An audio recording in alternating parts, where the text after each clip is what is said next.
Hello, everybody. I'm Kara Franker, President and CEO of Visit Florida Keys. This is the time of year I like to call breezy season. It's something we have to prepare for. And so I think this is a very important meeting. We've got all of the experts on the call today to talk us through it. And I'd like to first introduce Mayor Michelle Lincoln. I'm so excited that she is with us today. She has been the busiest person I know. I've seen her, I think, this is my third meeting we've been on together today, Mayor Lincoln. So thank you for being with us, and I'll turn it over to you. Good afternoon, Kara, and I'm happy to be here with the TDC team and our tourism industry partners. So thank you all for joining us and for understanding the importance of today's meeting. This is a wonderful opportunity for you to connect with our emergency management department, our colleagues from the National Hurricane Center, and the Key West National Weather Service team. So you've now just heard me say the words team and partners. And those two words are key to the success of surviving hurricane season. It takes the partnership, the team of experts to lead us before, during, and after an emergency, especially hurricanes. So getting to know this team is beneficial before an event, and preparing well in advance of a storm makes us all safer and calmer and more efficient if and when a storm comes our way. So thank you, Kara, and Visit Florida Keys staff for the partnership you all have with the county and our emergency management team. It is an honor to serve on the Tourist Development Council board. As the mayor and as a commissioner, it is our goal to protect the health and safety and well-being of our residents and our tourists, our environment, and our businesses at all times, but especially from the disruptive impacts of storms. So this afternoon, during this workshop, you will be given the tools you need to be more prepared. Plus, you will meet our partners and have the ability to become part of our team. So Kara, back to you. Actually, we're having a little bit of technical difficulties. So I'm JoNell Modys with the TDC, and please now welcome Max Mungall, President of the Florida Keys and Key West Lodging Association, our partners in today's workshop. Max is going to run through our list of presenters now for today's program. Max? Thank you, JoNell. The Lodging Association, all of our members are grateful to Visit Florida Keys and all the emergency partners for organizing this workshop. I'm honored to introduce our many partners and presenters for today. Jamie Rhome, the Deputy Director of the National Hurricane Center, is here with the latest storm forecasts and tools for the season. Chip Kasper and John Rizzo from the Key West National Weather Service office to tell us what storm forecasts mean for every part of the Keys.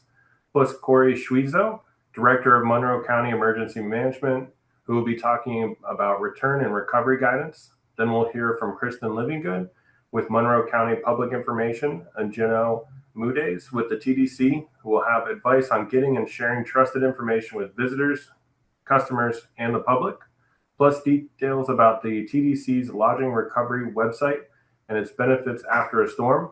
From all the Lodging Association members, thank you for taking the time to help us prepare for this upcoming hurricane season. And now back to JoNell.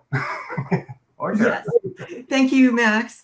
And I'd also like to introduce Lynne Hernandez, South Florida Regional Director of Florida Restaurant and Lodging Association.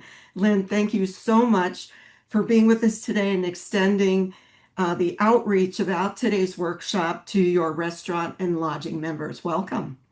Thank you so much. And on behalf of the Florida Restaurant and Lodging Association, thank you for the privilege of being part of this important workshop. We are grateful to join our officials, emergency management professionals, community partners, and our tourism industry partners in preparing for this hurricane season. Special thanks to Kara Franker and the Monroe County TDC officials and our partners with the Monroe County Emergency Management, the National Hurricane Center, and the National Weather Service. Every storm is different, and so preparation is essential. And thank you so much for putting this workshop on. Thank you so much, Lynne. Now let's go ahead and get started. So as we run through the presentation, we're going to keep an eye on the time for questions or comments and see if we can break answer in real time. And we hope to be able to end a little bit before 2:30, so we have some time to answer specific questions.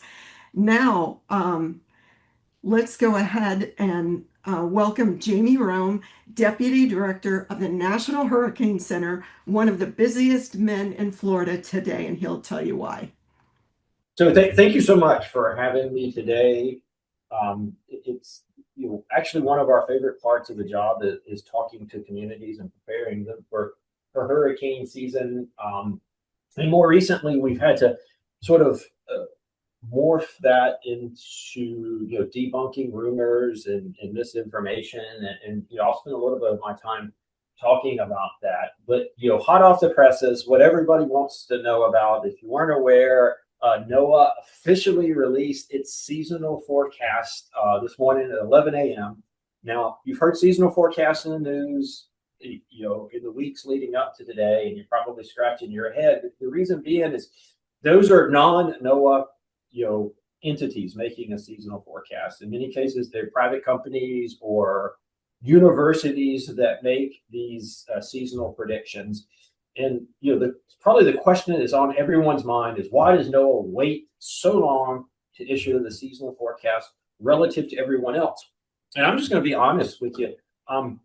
It's because predictability of the season prior to this portion in the calendar is poor. Meaning, you wouldn't make a forecast for the weather in the Florida Keys for July right now, would you? Or if you did, that would be pretty laughable, because you can't predict the weather in July today. The same is true with seasonal forecast. You can't predict these things with great lead times. So NOAA has the discipline and good graces to wait until they can release a reliable forecast, and that's why we tend to be at the back end of others. So that gives you that sense. So these are the numbers that just came out earlier today. And if you've been following the news, I don't think there's anything here that is shocking to anyone.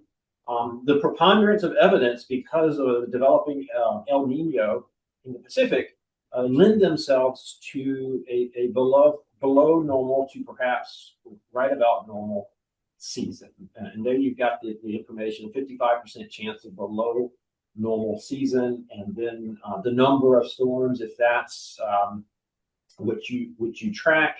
And if you know the traditional numbers here, these are a little bit below normal.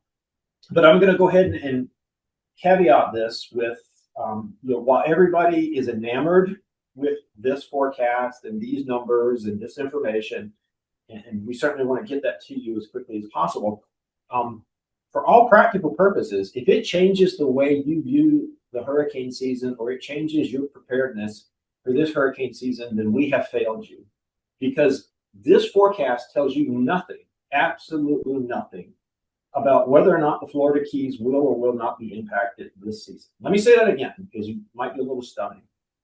This forecast tells you absolutely nothing about whether the Florida Keys will be impacted by a hurricane or tropical system this season. All it says is the total number of storms, the total across the entire Atlantic and Caribbean and Gulf, that entire big chunk of real estate, the total number of storms should be a little bit less than that. That's it. That's as much as you can take from this. Again, if you are changing your view on this hurricane season based off this seasonal forecast, then we have failed you. And let that be the first rumor or misinformation that we debunk today. I have already pulled the generator out of my garage and tested it. If that tells you anything. So I suspect many of you have things you need to do to prepare for hurricane season, whether it's supplies or making sure everything is where it is, or just getting situated. I would do that just like any other season. And I practice what I preach. That's precisely what I have done and will continue to do in the weeks leading up to June 1. Now, let me explain why this forecast comes about. If you're not familiar with El Nino, which is the warming of the waters in the Pacific Ocean that then causes a global change, change in the weather patterns across the entire globe. What that does is it produces typically more wind shear, and wind shear is the change of wind as you go up in the atmosphere. So let's imagine you were climbing a mountain, which I'm sure is a foreign concept for people in the Keys. But if you're climbing a mountain, let's say you're hiking a mountain, and the weather conditions change from the bottom of the mountain to the top of the mountain, or where you begin the hike to where you end the hike. Let's say it got really windy at the top of the mountain, right? That's wind shear. All right, so hurricanes do not like wind shear. People always make fun of Floridians that they don't like any cold weather. Hurricanes are the same way. They don't like any part of themselves to be cold, or any parts of themselves to have wind blowing across them. So they're very fickle in that regard. So when you have higher winds at the upper levels of the atmosphere, hurricanes tend not to like that, and it tends to inhibit their development. So that's what happens in an El Nino. You get more wind shear. And you've probably heard in the news lately about warm temperatures. Last few seasons, about warm temperatures and this and that. Well, right now, the water temperatures over the area where hurricanes typically develop, they're a little bit warmer than usual, but not anything atypical. Not anything like record breaking, anything like that. So you basically get competing factors here. So the warm temperatures enhance hurricanes, and the wind shear inhibits hurricanes. And so the reason there is uncertainty in the seasonal forecast is because the strength of El Nino, which we don't know yet, is really, really important. Does El Nino in the vertical wind shear win this sort of battle that you see in this schematic and overcome the warm sea surface temperatures? Or let's say El Nino is delayed relative to hurricane season, or is it as strong? Then the warm sea surface temperatures might win this battle. So as of right now, the latest information suggests that the El Nino will have a slight advantage over the warm sea surface temperatures. But I want to stress that it doesn't mean no hurricanes. Indeed, one of the most powerful and destructive hurricanes in South Florida history occurred during an El Nino year, 1992. Hurricane Andrew was an El Nino year. So if you lower your guard or your preparation, then I have failed you miserably in this presentation. So having dispensed with the trivia knowledge, and moving on to the more actionable part of this talk, the Hurricane Center continues this brisk march towards improved products and services. If you've been paying attention, we've been on a really accelerated pace of upgrading our products and services. Here's a quick look, and I'll go through and highlight these more in subsequent slides. You've probably seen it in the news, although maybe nobody has explained it in detail. Several changes to our cone graphics. Our cone graphic is the infamous hurricane cone of uncertainty, that sort of thing. Several changes there. I'm going to walk you through it. Our tropical weather outlook. So this is the product that we highlight disturbances or areas of disturbed weather that have the potential to go on and become a hurricane. We're going to make a change there. Not particularly of interest to people here, but storm surge. The storm surge products that we launched in the continental United States several years ago, we're bringing those to Hawaii. More relevant to you in the Keys is a mobile-friendly version of hurricanes.gov. Hurricanes.gov, a mobile-friendly version, will be stood up on or about June 1.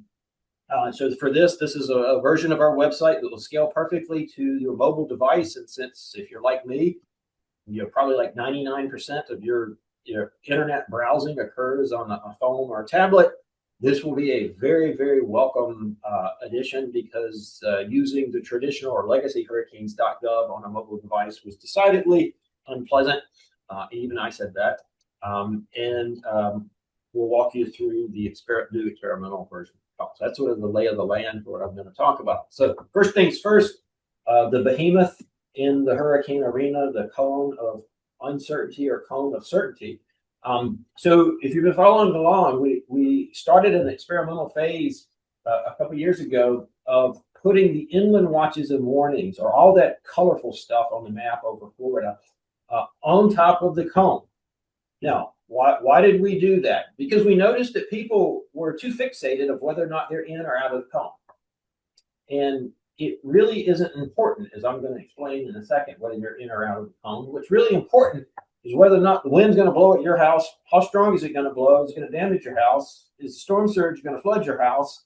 That's what's important, okay? Whether you're in or out the cone doesn't matter. What really matters is what happens at your house, right? That's what you really want to know. And the cone doesn't answer that question at all. And so what does answer the question are the issuance of hurricane watches and warnings or tropical storm watches and warnings. You know, we used to only put on there the coastal versions of it. And this wasn't so much of a problem in the Florida Keys because the coastal was effectively the inland in that case. But in other parts of the country, you can see it makes a big, big difference here on this map. But more importantly, when you look at this map, like all those bright colors over Florida kind of just jump out at you, right? And that's the whole point, is I want you to stop being or overemphasizing the cone and focus more on the hazards that are going to be present in your area. So if I come down to the Keys, so be on guard. If I ever hear someone on this call say, whoo, I'm just on the edge of the cone. The Hurricane Center moved it, and I'm now just outside of the cone. I'm going to make you give me a key lime pie for that mistake, because that is the absolute worst thing you can say. That is a gross misunderstanding of the cone. Don't ever say I'm just on the edge of the cone, or I'm just now on the outside of the cone, or I was in the cone and now I'm in the outside of the cone, so I'm good. That is wrong. What's important is whether you're in one of these colors right here. So, like for example, in this example, and this is a Hurricane Milton example, the key for most of the Keys are in this bright blue area down here. That is a tropical storm warning, which means the tropical storm force winds or conditions are expected. So if you're vulnerable to tropical storm force winds, that means take action, right? You can see in areas, this looks like I assume the dry Tortugas, where there's pink and blue, that means tropical storm warning and hurricane watch. So that means a hurricane watch hurricane conditions are possible. Warning expected, watch possible. And yes, you can have both on top of each other. That is relatively routine and relatively common. And look how far outside the cone that blue area lies. Again, don't overemphasize or lock in on the cone. I see it all the time. I see people misjudge, mischaracterize their risk because they think they're out of the cone. So we're working on that. I think I've sort of, this is probably a bit in the weeds for this audience, but this shows you the difference between the inland only, the coastal only version of the cone and the newer inland version. So it's just a much more accurate and holistic representation of the total risk. Now, another product that I know people in the Florida Keys look at heavily, because we hear from, people email us or contact us, and we hear a lot from the Keys, is the graphical tropical weather outlook. Remember, this is the way we identify areas of disturbed weather that have a chance of developing into something more. And we typically do this yellow, orange, red based off the probability of something developing. Obviously, the brighter the red, the higher chance of development. Starting this year, we're going to introduce a gray X or a gray area on top of those colors for disturbances that have no chance of development. And you're like, well, why would you do that? If it has no chance of development, why would you put it on there? There are certain times or certain situations. Let's say that the internets and social media have gotten a little too excited and they're drumming up hype, right? They're getting everybody all worked up and all nervous and anxious. Maybe we would want to come in and say, hey, we see it. Guess what? There's no chance of development. Boom. We eliminate the hype. That's one potential application. Another potential application, and this is really important for El Nino years, if that's what ends up transpiring for us, is there are sometimes systems or disturbances or weather features have no chance of becoming a tropical cyclone, but maybe they're going to dump 20 inches of rain over the Florida Keys. And because the Hurricane Center is silent on it, or because there's no name, we didn't name it, and because there's no cone, people don't take it seriously, right? They don't pay attention. It doesn't get the press and visibility that it needs. And so these are, in cases where we have a tropical system that may produce significant weather, we're not going to do it for all of cases, significant weather over land, we can use this gray X to highlight those areas.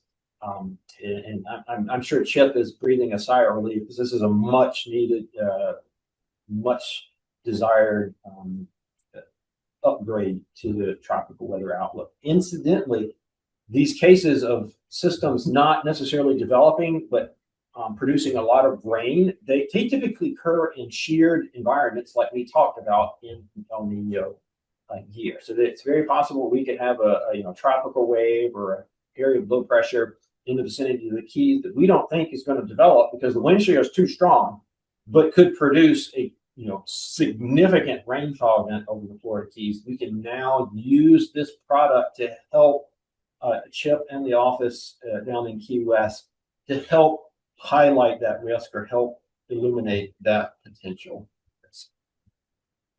More importantly, for those of you here, so hurricanes.gov is the official government website for all things hurricanes.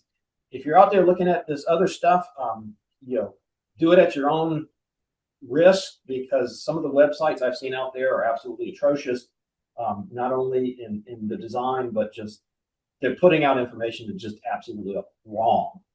I'm not going to name them out by name, but this is the only official website where if we screw up, Congress hauls one of us up there before, to testify. We are held accountable for everything we do. The other websites are not. So they can put whatever garbage they want, clicks, clickbait, whatever you want to call it. They can do all of that. We are held accountable, which means you're always going to get an honest, straight answer from us. Good information, no hype, straightforward. The problem was our website was getting a little long in the tooth from a design and technology perspective. So that what that meant is it wasn't necessarily snappy or responsive, and design was a little bit hard to use.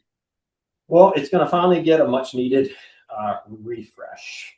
And so if you haven't gone to hurricanes.gov, because it hasn't been hurricane season, go there, check it out. You'll already see some of those refreshes starting to come online.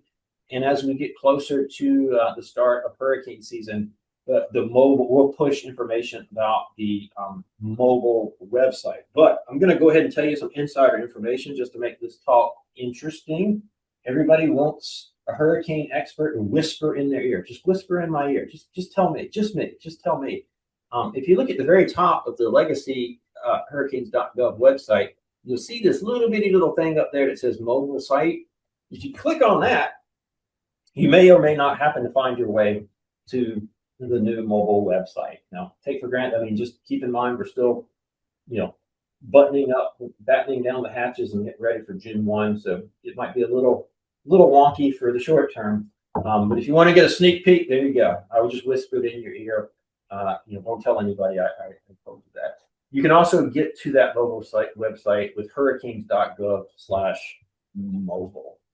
And you'll notice a much cleaner look and a much more responsive interface. And more importantly, it'll scale to your phone or your tablet or whatever you're using. Now, the legacy hurricanes.gov for you desktop users out there. So for the eons on the phone are listening in, I know that's still primarily a desktop. You sit at a desk and do work. Several other of you maybe still sit at a traditional computer. That legacy website is still there and still works just fine. This will just give you a sense of how it works. The goal is to present seamless information over whatever platform you happen to be consuming it, whether it's mobile, tablet, or desktop. We want you to have a good user experience. Quite simply, I want to stop you from being tempted to look at these other websites because they're really bad. I mean, I can't say them by name, but some of these websites are putting out information that is just, maybe when I retire, I will start identifying these websites by name because they're just putting out really grossly inaccurate, misleading information. And sometimes because the website looks good, it's hard to know that it's not a trusted, reliable website. If you look at the top of our website, you'll see this required little banner that says an official website of the United States government. Here's how you know. Like, that's one way to do this is, make sure you're looking at good, solid information and stop looking at models. Trust me, just stop looking at models and what we call model hugging, because that's getting people in a lot of trouble in terms of misinterpreting their risk and taking the wrong actions during storms. Now, I'm going to finish with perhaps the most important part of the message. They tell you not to bury the lead in the media, but I'll get it anyway to keep you attentive. You probably have heard that the Hurricane Center is changing the cone. So yes, we have the operational cone or the legacy or the standard cone that's going to be out there. We talked about that at the start of the presentation with the inland watches and warnings. And then you have the experimental or new cone that you might have heard about on the right. Now, if you're straining your eyes to see the difference, that's kind of the point, is we didn't want to jolt people with a big, big, big difference. And that's kind of the beauty of this design. But there's a lot of cleverness in this, and we're going to build this out for you. So in case you didn't know, the way the cone is created is if you draw a circle around each forecast time. So let me go back and let that animate. If we draw a circle around each one of those black dots, right? You see a circle, each one of those black dots. That circle is meant to encapsulate the storm center 67% of the time, or 2 out of 3 times, right? Using our traditional forecast, that circle is meant, the storm is going to fall in that circle. The cone is merely created by sweeping out a polygon or an area based off those circles. You can see it in this animation. So watch the circles form, and they sweep out the white cone area. So the cone really is a sequence of circles, the center of which is supposed to fall in those circles at each forecast time 2 out of 3 times. The problem is that circle is created by the absolute or total error. And there are multiple contributions to our error in our forecast. One of the leading causes of error, and you're used to error or inaccuracy or precision, you're used to that being north, south, left, right, meaning the storm moves north of me, south of me, west of me, east of me, right? But another source of error is its forward speed, meaning how fast the center is moving, right? You see down here at the bottom, it says this particular example, it's moving north-northeast at 5. So I'm not talking about wind speed. I'm talking about how fast the storm is moving. We're at the first part, or the first couple of days of the storm, the left-right error, or the traditional error, and the forward speed error are about the same. They're about the same, and that's why you have a circle, right? That's why you have this perfect circle. Now, as you get further out in time, so look at this right panel, or what's labeled the experimental ellipse cone, the forward speed begins to dominate the left, right, north, south, right? So the forward speed becomes more and more important.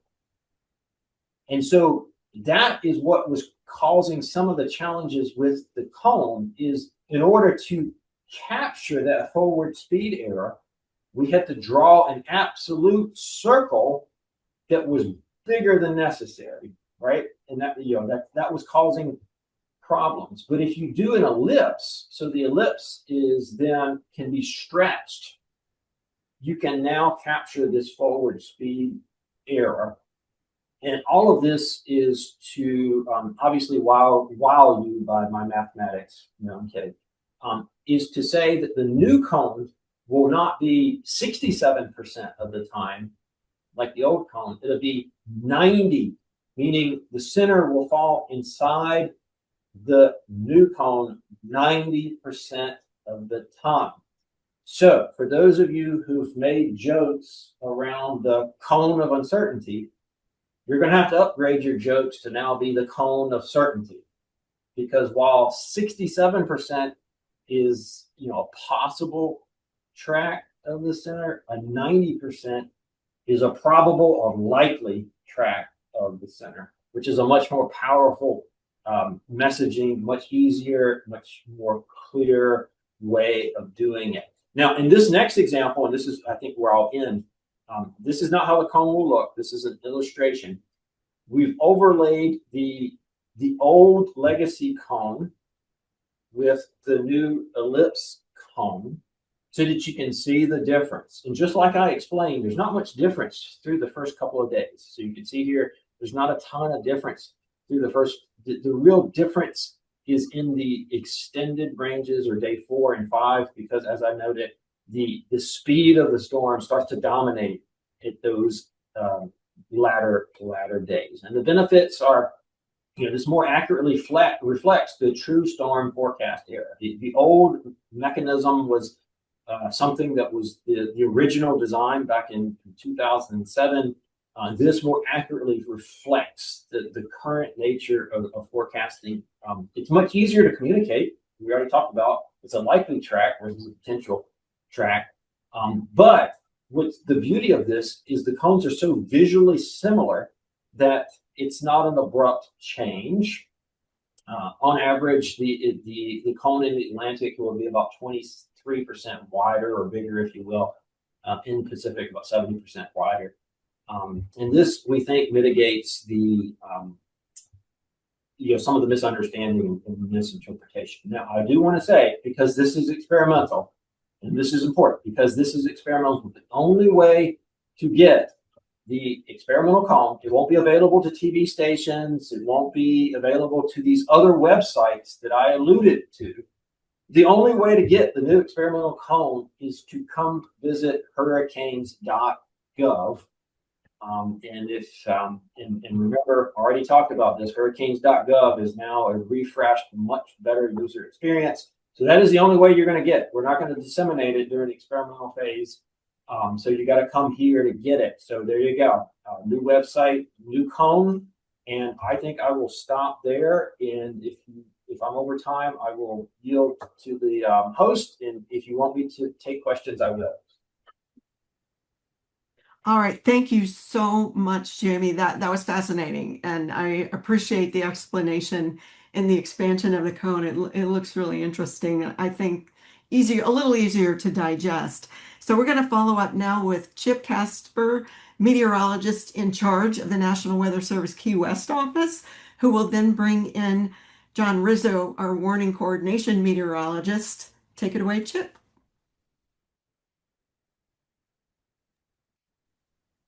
Okay, thank you, JoNell. Do you want to present our slides on your common deck, or would you like me to do that? Yeah, I've got it. Okay, great.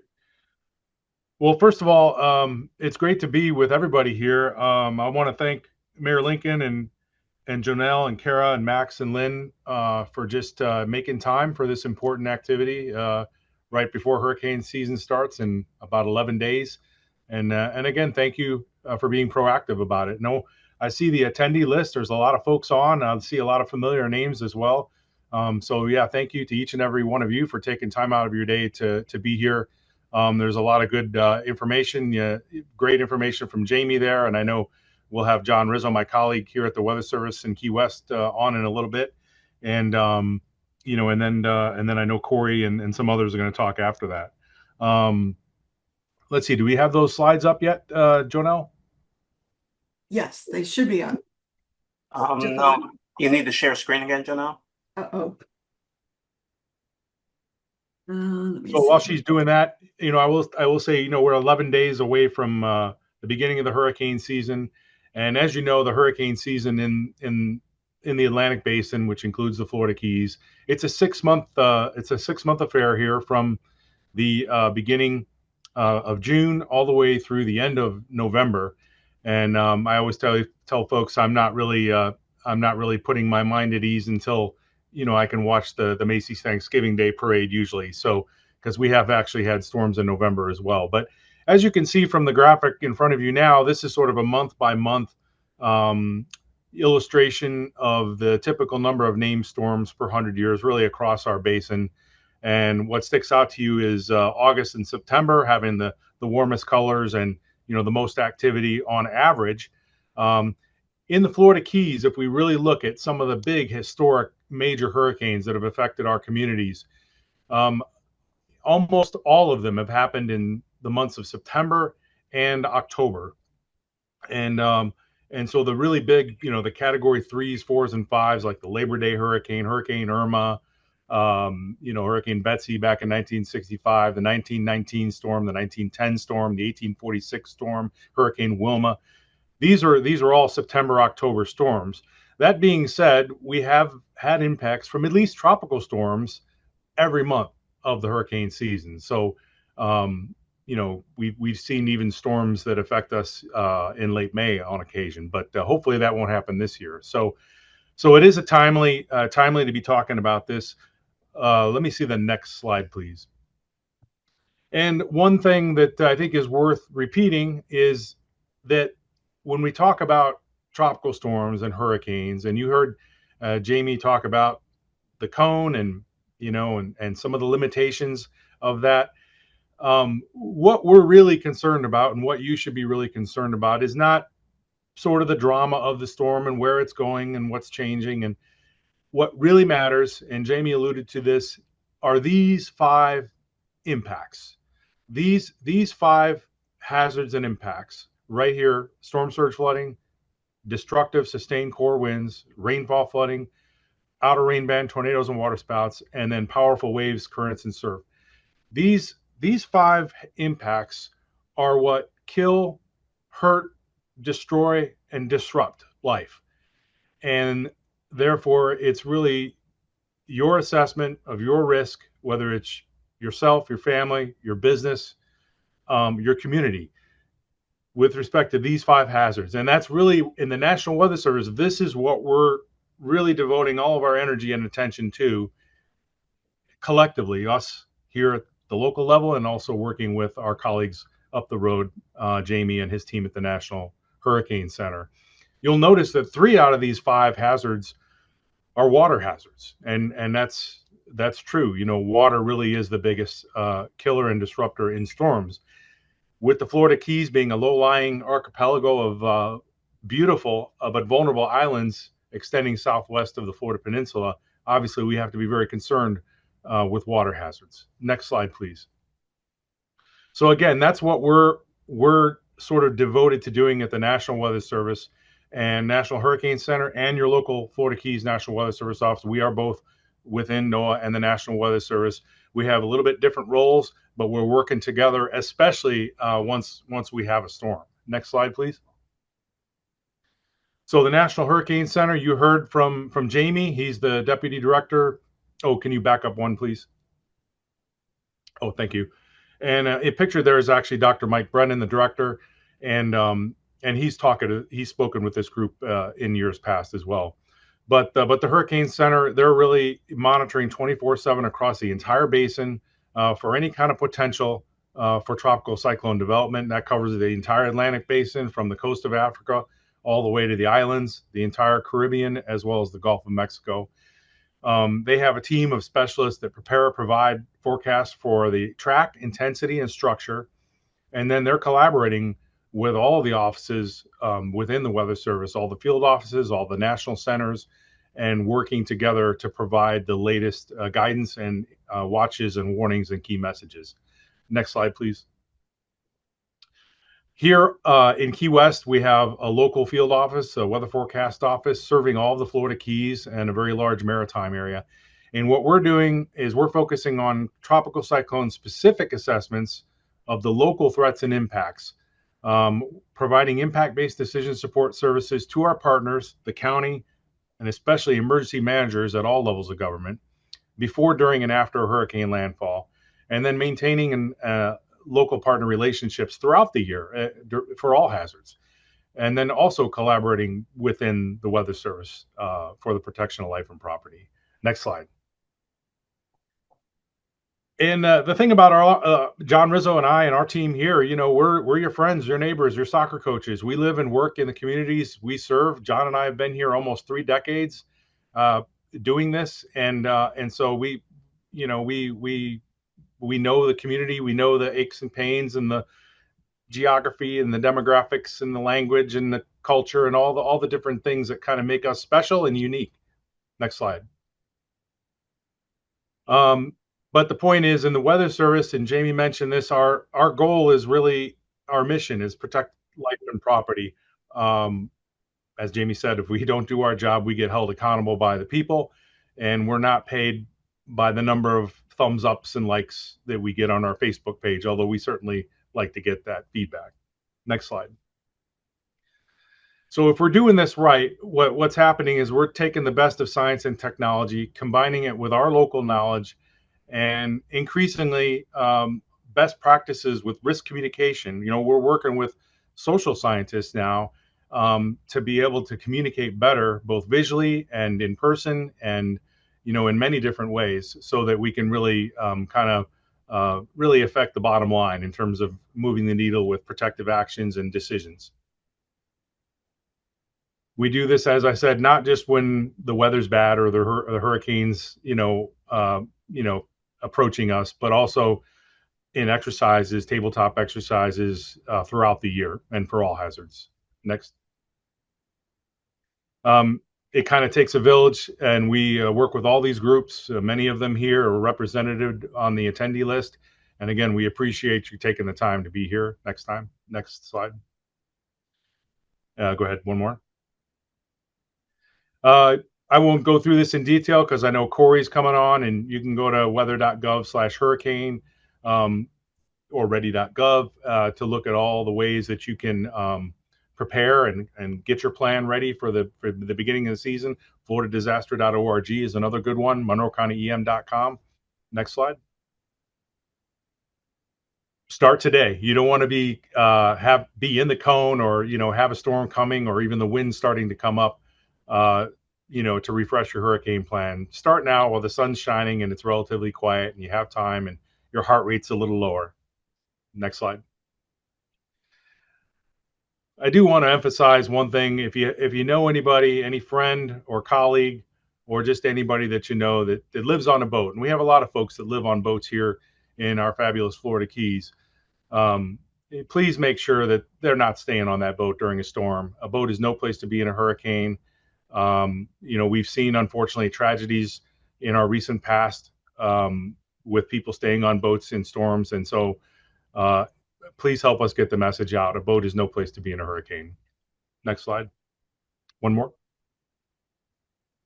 Some good information in real time. And I know at the end of the day, that's really what you want: simple, consistent information.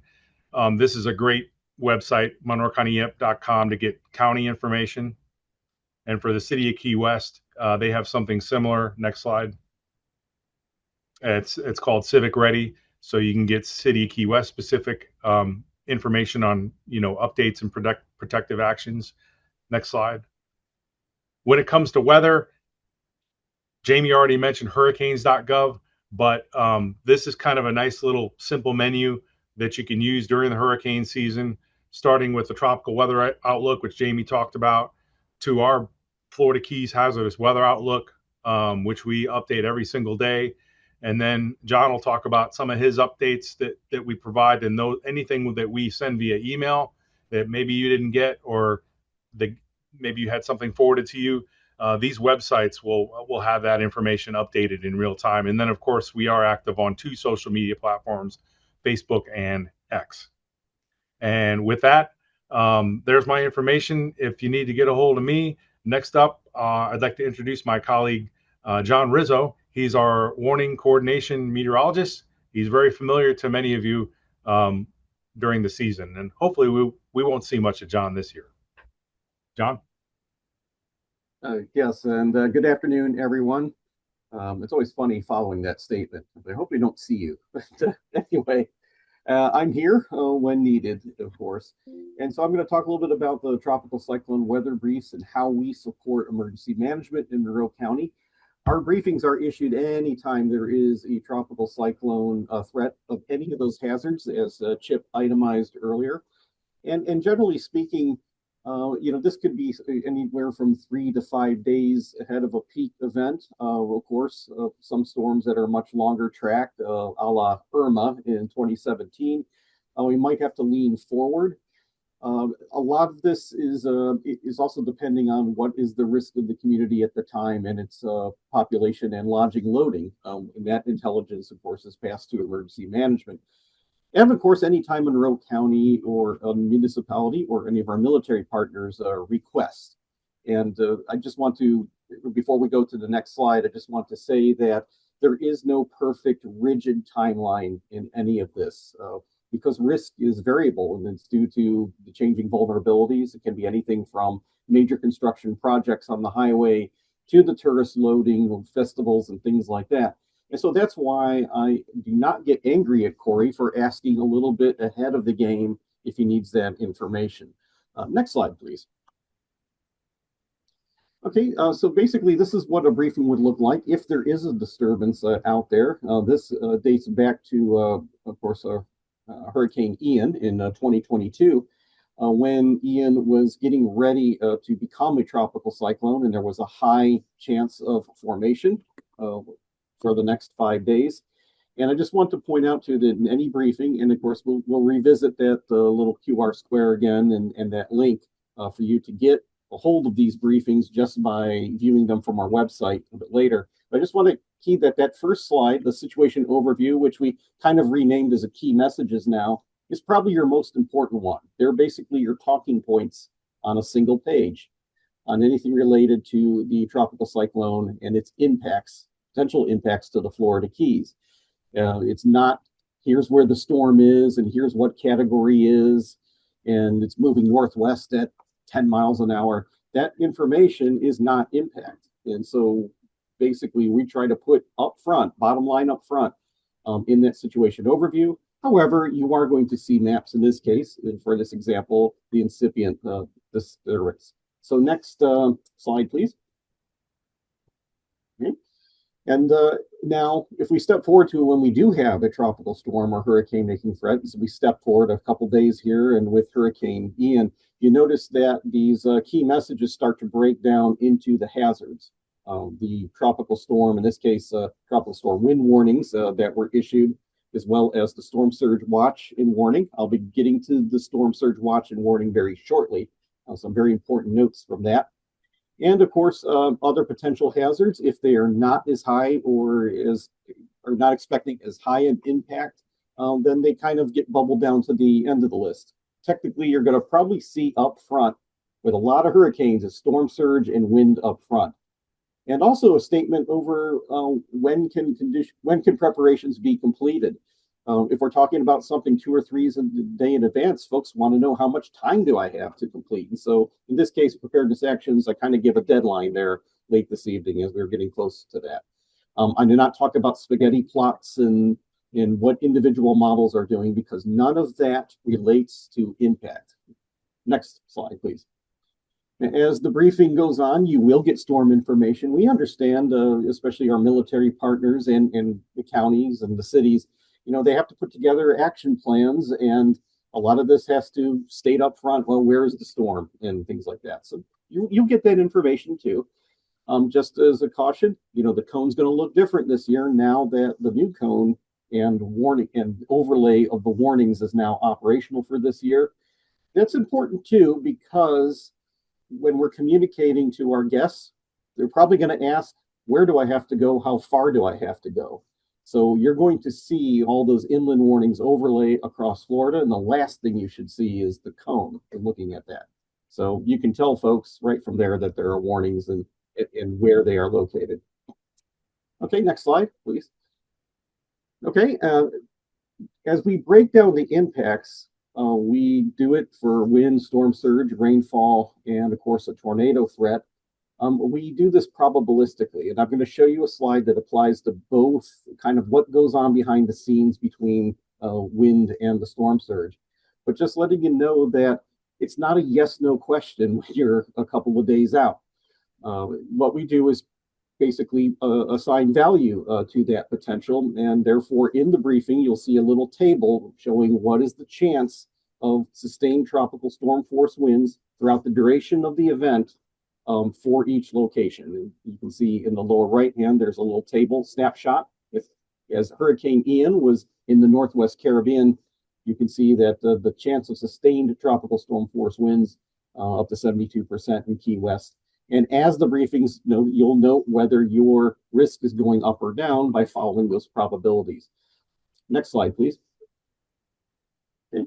Now, a very important bit of information for government partners is the arrival of those tropical storm force winds. And what we do is provide both what we call the earliest reasonable time of arrival.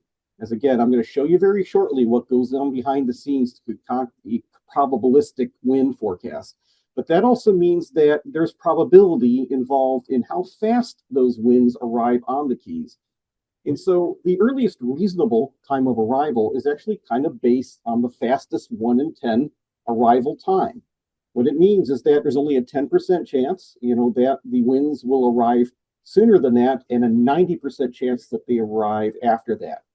Use this time especially for major preparations, things that you must do, every time when tropical storm or greater force is occurring. And then the most likely arrival time is your 50-50, meaning there's a 50% chance either way that they're going to come sooner or later than that.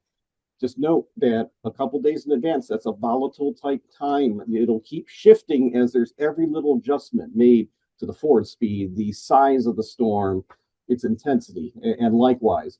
So that time shifts around a lot, whereas the earliest reasonable time of arrival most often just backs up slowly to meet the most likely arrival time. Next slide, please. And this one we don't have to really spend much on because I explained why we do that. There are things that you must do every time, and then there are things that you would like to do.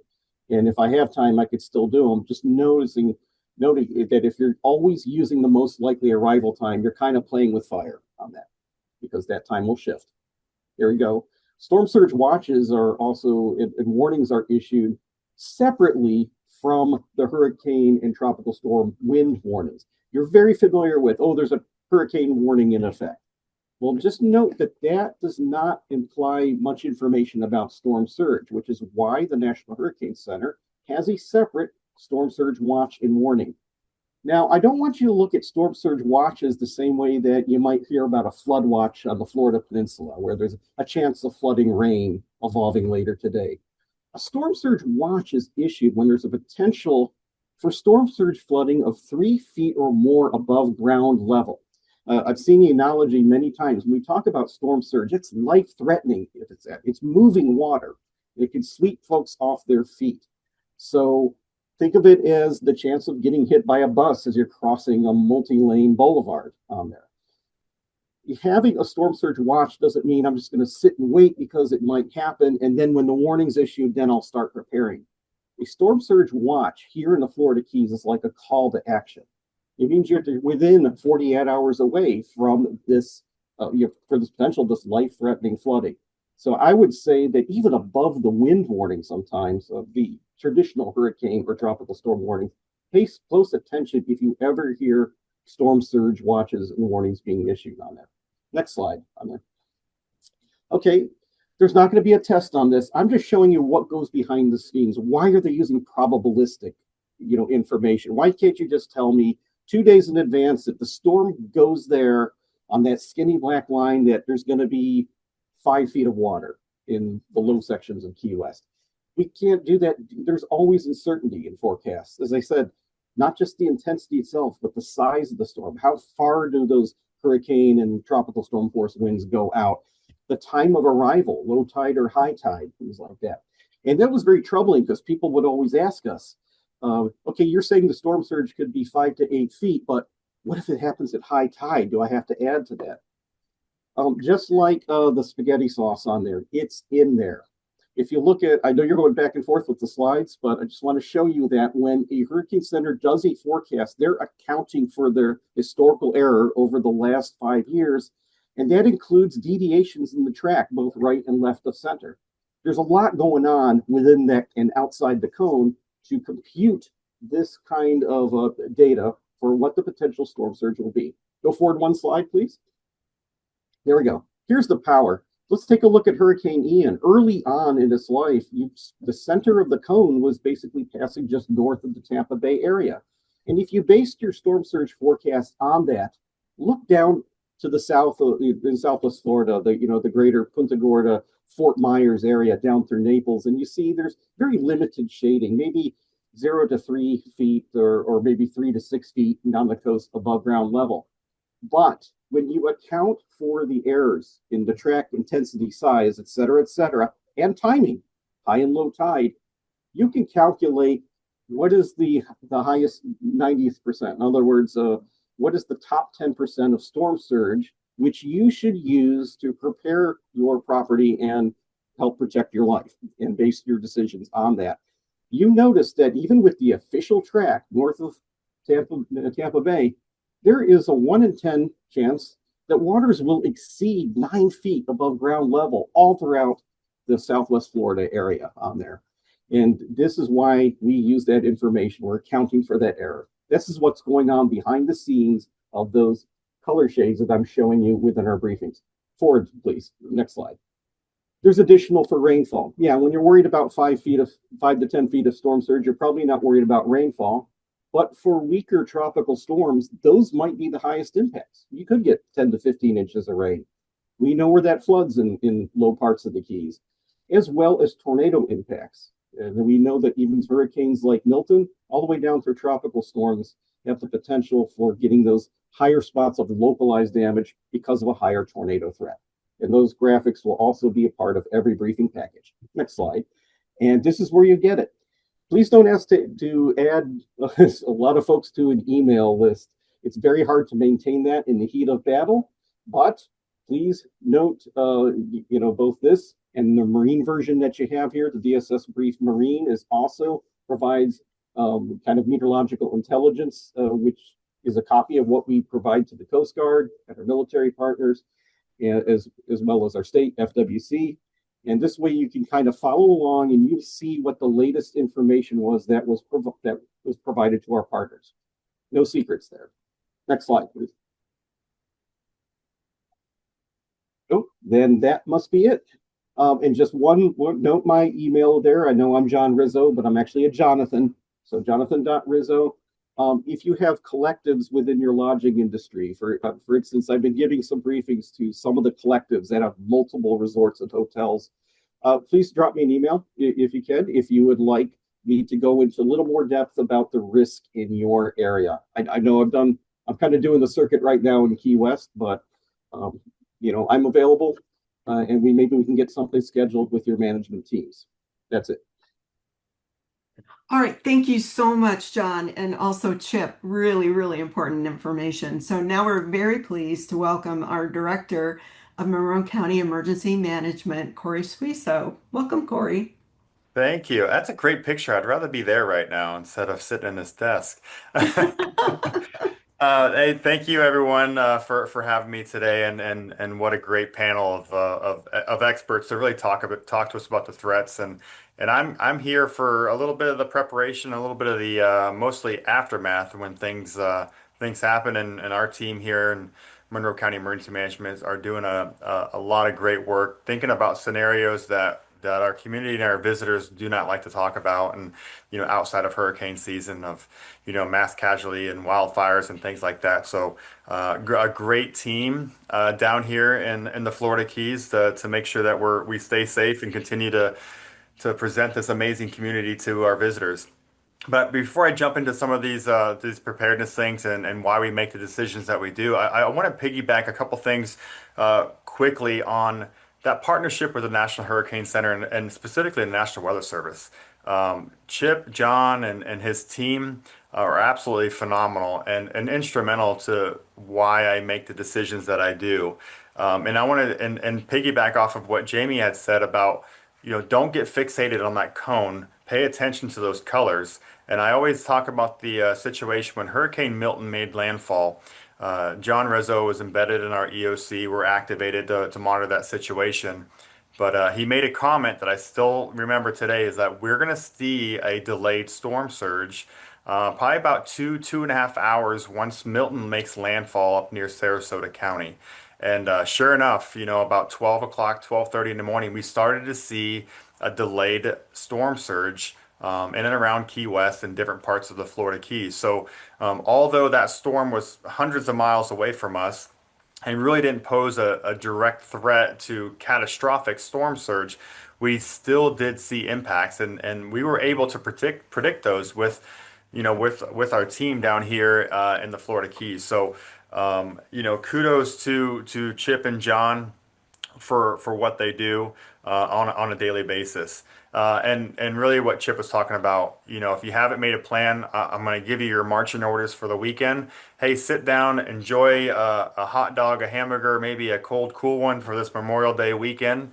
Think about the loved ones that serve this great country, but also ask your loved ones, what are we going to do when we have to evacuate? Is your home ready to go right now? And what we don't want to do is have a mad rush to grocery stores or a mad rush to Home Depot or Ace Hardware and say, all right, we need all these different items and I have to spend the next day or two to prepare this, our home and our families for evacuation. So have a plan. That way you can just grab your go bag, grab the things that you need and important to you, and hit the road and get out of the Florida Keys as quickly as you possibly can, because we do want to beat the rush if we have an Irma type event that is north of us. And I'll talk a little bit quickly about the evacuation and how that works down here in the Florida Keys and how does that impacts our visitors and tourists and then our general population, including special needs and medically managed.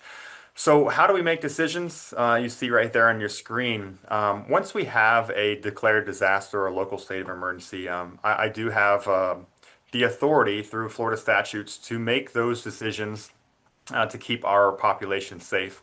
But one thing that we do down here is we have an executive advisory group in the county, and you see everyone that's involved in that, the mayor who is online with us, county administrator, fire chief, the sheriff, and myself, but I also bring in my county attorney. I like to keep him close to me when these situations are going on. But we're going to talk about some of those items to keep our residents safe. And if you go on to the next slide there, we'll go back one. Oh, never mind. All right. So some of the things, what type of decisions are we going to make? We're going to talk about, are we going to close schools? Are we closing businesses? Are we going to open shelters? Or are we going to issue a mandatory evacuation to keep our county safe? But why do we evacuate? I want to fixate on a couple of things right here, and that's going to be storm surge and isolationism. Wind, building codes are a lot better. We have hurricane windows and hurricane doors, and we're elevated. That does keep you safe in some instances. But one of the local studies, or a study just north of us from the Florida International University, 76% of elevated homes have some sort of damage when we have a major hurricane. They're a little bit higher. Yes, they withstand those winds, and those building codes do help, but you are going to have more than likely some damage based on wind. But why do we evacuate? If you haven't noticed, we are all currently in a flood zone. Storm surge is not like you're opening or filling your bathtub with water and it comes nice and slow and then you drain it all away and it goes away. This water is going to come in violently, and then when it goes away, it's going to leave just as violent. And it's going to take everything with you. And if you find yourself in a really bad situation, it is far too late to try to get to safety when you have multiple feet of storm surge. And to talk about this current year, I've heard a lot about, well, it's going to be a good year because it's going to be a strong El Nino. You heard that all over the news. You pick a platform and it's like that. I want everyone to go into this hurricane season thinking it's going to be the worst one. And then it's easy to throttle back. I want to say that in 2004, there was from what I understood, it was an El Nino year. Well, 2004, we had a storm called Hurricane Wilma, and Wilma was off of our coast.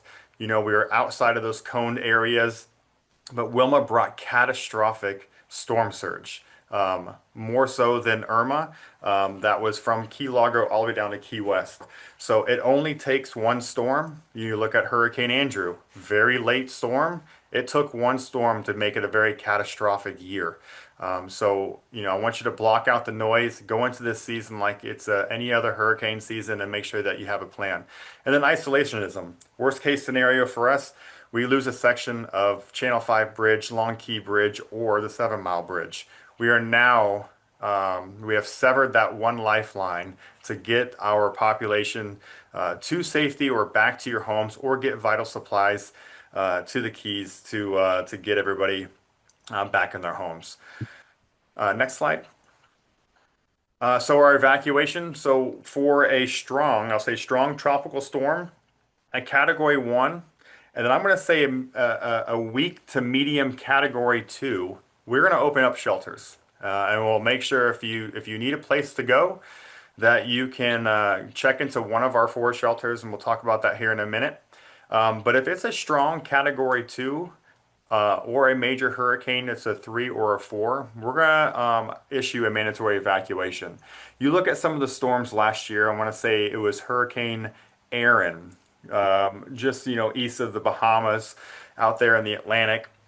It went from a wandering tropical storm, trying to figure it out, got itself into a very good, favorable area that was conducive of tropical development. And within just about 24 hours, it went from a tropical storm to a Cat 5. That would be devastating for us if we're trying to get 82,000 of our residents out of the Florida Keys to safety, and we have a Category 5 storm bearing down on us within 24 hours. So we are always looking at our partners for that direction, and Chip and John do an outstanding job of that. All right, next slide. Go back one really quick. These are our 4 shelters: Key West High School, Sugarloaf School, Marathon High School, and Coral Shores. Those are our general population shelters, which you can bring your pets to. You can pre-register those pets over at MonroeCountyEM.com, and find out what you should and should not bring to it. If you have your pet snake, guess what? You can bring your pet snake, your pet turtle, your pet bunny. We just can't accommodate some of the exotic animals, like if you have a lion, tigers, and bears and things like that. But all that information is on our website for you to follow.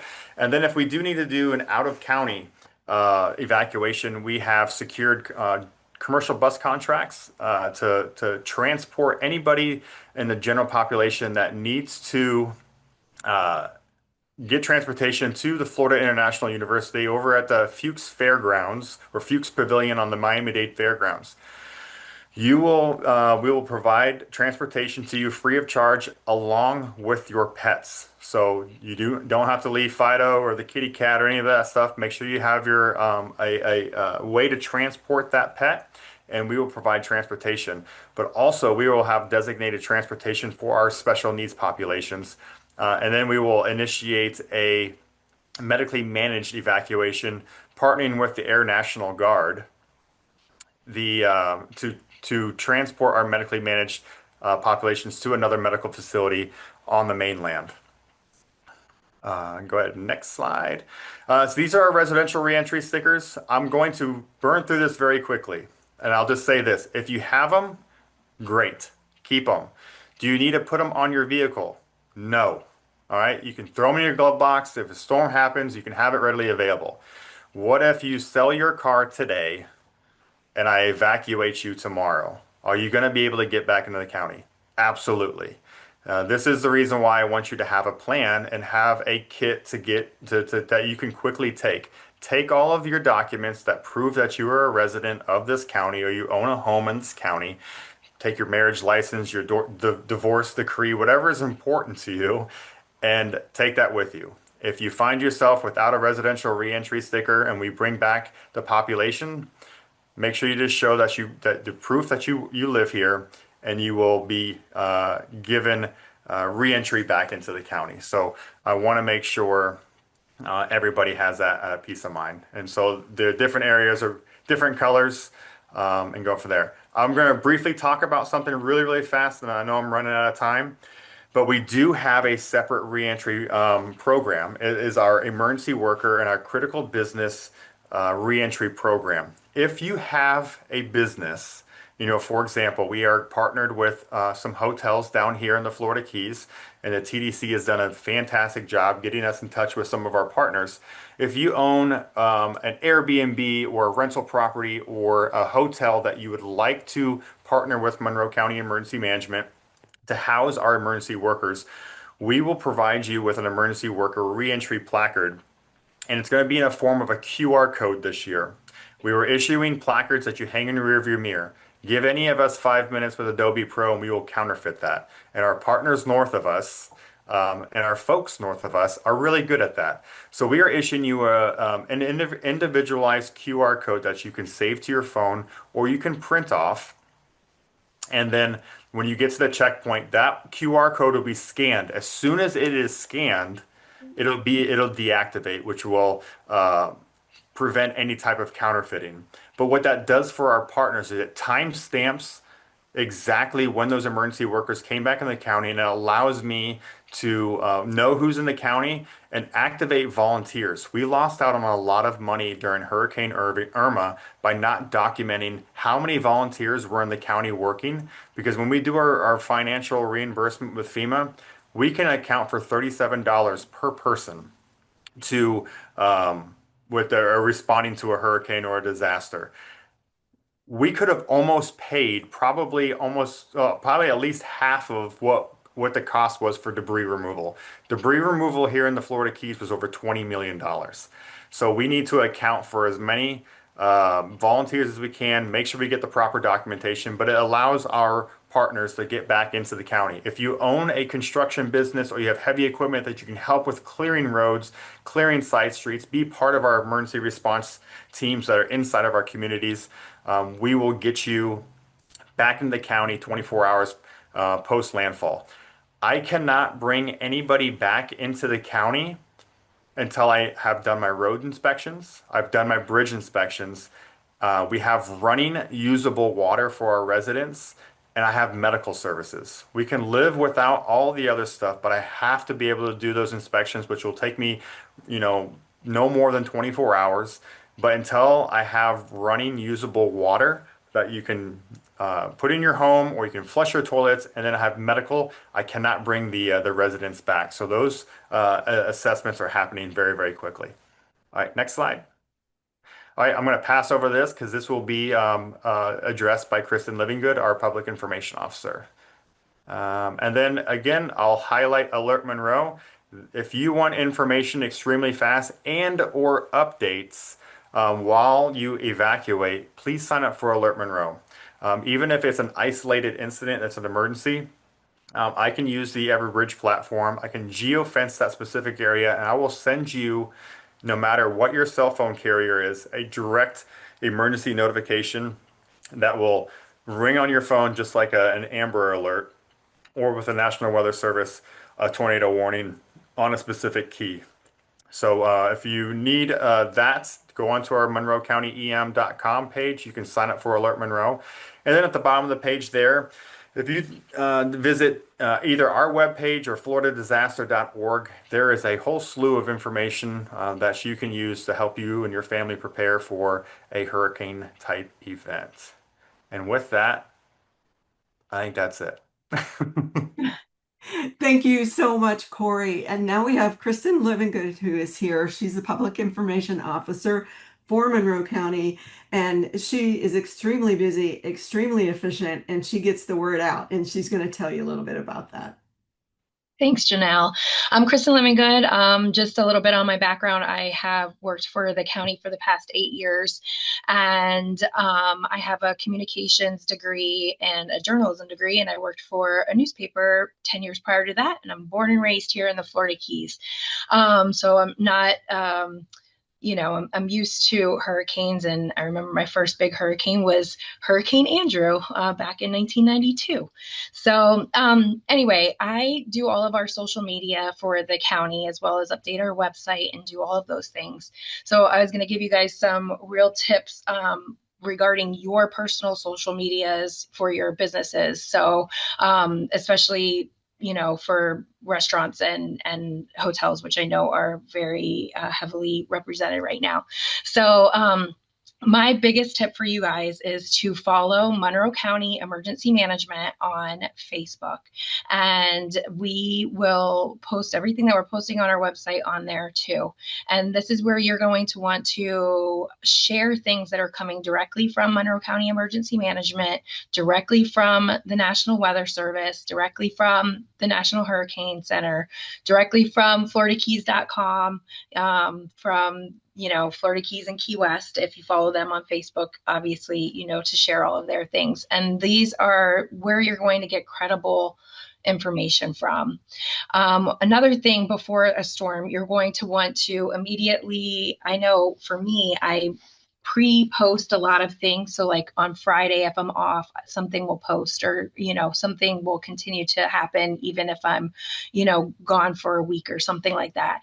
The last thing that you want is to launch your summer menu, or, launch your summer special for everyone to stay for, a discount or something like that, and have that pre-launched in your social media. And then we're all evacuating. So you definitely want to make sure that if you've got things pre-scheduled, to go in and turn those off. And then my biggest thing is you're going to want to share what you're doing with all of your followers and people who are coming down to visit you. You want to make sure that they see that you guys are boarding up your windows, or that you're taking care of your staff and things like that. During the storm, again, you're going to want to follow all of those, trusted resources. For example, during Irma, we had the great Snake Creek Bridge debacle, where everyone thought that Snake Creek Bridge was out and had washed away, when it had not. It was just locked down, and somehow that got taken the wrong way, and it became like a huge thing during Hurricane Irma, that everyone thought Snake Creek Bridge had washed away. So you're going to want to make sure that you're getting it from trusted resources. And my office is actually called Rumor Control. So I want to make sure that as soon as I start hearing rumors like that, I'm going to call whoever I need to call immediately to find out whether or not that rumor is true or not. And then one of the things that you need to know during the storm too is that you might share something that might be incorrect. And even though you delete it afterward, somebody could have screenshot it and sharing it, and then it gets out of control. So you really want to make sure that before you start sharing stuff, that it is credible and definitely something that you want to make sure is true. So, and then also during the storm and after the storm, you're going to be getting a lot of questions from especially if you're a hotel, when they'll be able to come back, or if they're going to be open, if you're going to be reopened by a certain date. So it would be great for either your communication staff, or if you're a smaller entity and it's you, to have some of that stuff pre-thought out already, so that you can respond to them. I know, like during the fires that were happening a couple months ago, where US 1 was completely shut down, I had people who had vacations coming up in 3 weeks, and they were asking, hey, are the roads going to be open in 3 weeks when I come down on vacation? So just an FYI, people are going to worry about things that are months and months away. So you definitely want to anticipate all those questions. So our Monroe County Information Center, if you guys have your phones on you right now, I suggest you pick it up and screenshot that little QR code right there. This is one of the one-stop shop for my emergency management, for Monroe County Emergency Management. And I put everything on this website. And if you are on it right now, you can see that I have one of our old tropical storms, or storms that happened, I think, in February. But you can kind of see that I have all the information right there. I also work very closely with all the municipalities, with all of their public information officers, and I sit in on the meetings, so I hear what's going on so that I'm updating that in real time. So if you have questions about anything that's going on in the county, especially during evacuations and things like that, you can send anyone who's staying with you, or if you have any questions for yourselves, you can see if Monroe County has shut down their government offices. You can see if the state parks are closed, those kind of things to help you make decisions as well. So it's probably one of the best resources out there in Monroe County during a storm. Definitely save that webpage and, highlight it in your likes or stars or whatever they are. So, and then we have our information hotline, and save that number. A lot of people in the past, especially if you have to evacuate or you don't have any staff on call or anything like that, like the clerk's office, some of the other government buildings, some of the other government entities, things like that. A lot of times they will transfer their phone lines to our emergency management information hotline. Here I have it manned and womaned by several people who are answering questions in real time and live and real people. I mean, obviously they're not going to be able to say anything specifically about your hotel or anything like that, but yes, we're under evacuation. Yes, you need to call this person or that person. And because we sit in all those calls, we know a lot of the answers to what has to happen, and saves a lot of people some frustration from having to actually, call 15 different entities to figure out whether or not they have court on Tuesday or not. So, but it's a great resource as well. So please save that information hotline, and please save that Joint Information Center. And thank you very much. All right. Thank you so much, Kristen. I just have a few things to add on top of that. Apologize. I'm going to look to the side a little bit just during this. So in terms of the Tourist Development Council, we're another great resource because the information we put out is coming directly from our Monroe County Emergency Management, from the National Weather Service or the National Hurricane Center. So everything is vetted. Nothing comes out from the TDC that is not one of those trusted sources of information. So our website, visitfloridakeys.com, during a storm will have a banner at the very top of the website, and that will be linked to a traveler information page that we can update on the fly as things happen. So if it looks like there's going to be a visitor evacuation, we'll be able to get that information up immediately. So it's just another place that you can find condensed information that's direct at visitors to the Florida Keys and directly impacts them. In terms of social media, especially leading up to a storm and especially after a storm, we have many webcams, like over 30 webcams showing live views of the Florida Keys. Say one area of the Florida Keys may have been impacted by some storm surge, like what happened in Key West and Ian, but the entire rest of the Florida Keys really emerged fairly unscathed. We can show real-time photograph actually what's happening in certain areas. So we depend on those webcams to show this is what's happening now, and describe what webcam that's coming from, so people don't accuse us of using some marketing image.